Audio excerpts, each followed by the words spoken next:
Еліміздегі жаппай тәртіпсіздік кезінде күшейтілген режимде күзетте тұрған әскеридің бүлдіршінмен қол алысып амандасқан мына суреті көпшіліктің жүрегіне жылу ұялатты. Дәл осы суретті күшіміз бірлікте деп ұрандатқан жұрт бейбітшіліктің белгісіне айналдырды. Сурет Шымкентте қалалық әкімдік маңында түсірілген. Кезекшілікте тұрған әскериге 2 жасар Әлихан жүгіріп барып амандасады. Сол сәтті жақын маңдағы таспагер кадрға тартып үлгеріпті.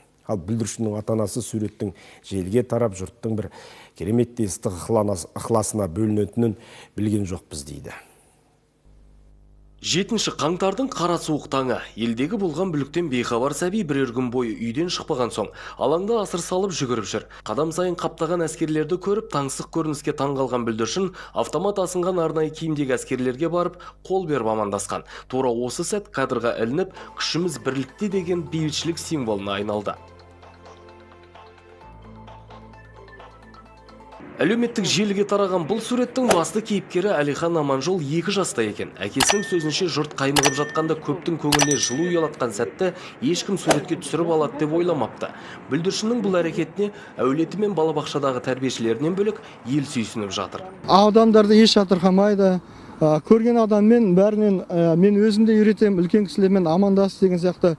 Сол әдетпен бұл жүгіріп барып амандасқан әскери адаммен. Ұлыммен әскери адам суреті музыкамен әсерлеген кезде көп адамға дем берді деп ойлаймын. Қаймығып отқан халықтың еңсесі көтерілді деп ойлаймын.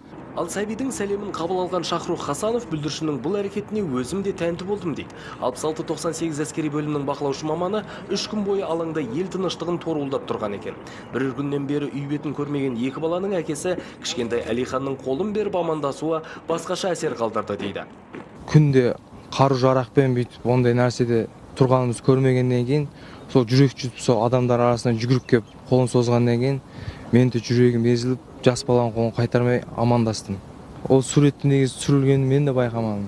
Ол жерде бізге мүмкін емес ондай суретке түсу. Сөйтіп, әскери мен сәбидің бір-бірімен қол берісіп амандасу сәті қазір күшіміз бірлікте деген хештегпен бейбітшілік белгісіне айналып отыр.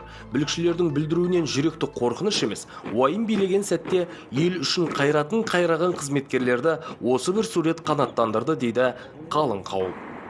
Мақсат Жақсыбайлы, Информбюро, Шымкент. Тікелей эфирлер, оқиға орнынан сараптамалар мен журналистік зерттеулер, түрлі репортаждар. Мұның барлығы Информбюроның YouTube'тағы парақшасында. Тек сіздер үшін қызықты ақпараттар мен ең маңызды оқиғалар. Информбюроның YouTube'тағы парақшасына жазылыңыздар, пікір білдіріңіздер, лайк басыңыздар. Информбюро, ақиқатын айтайық.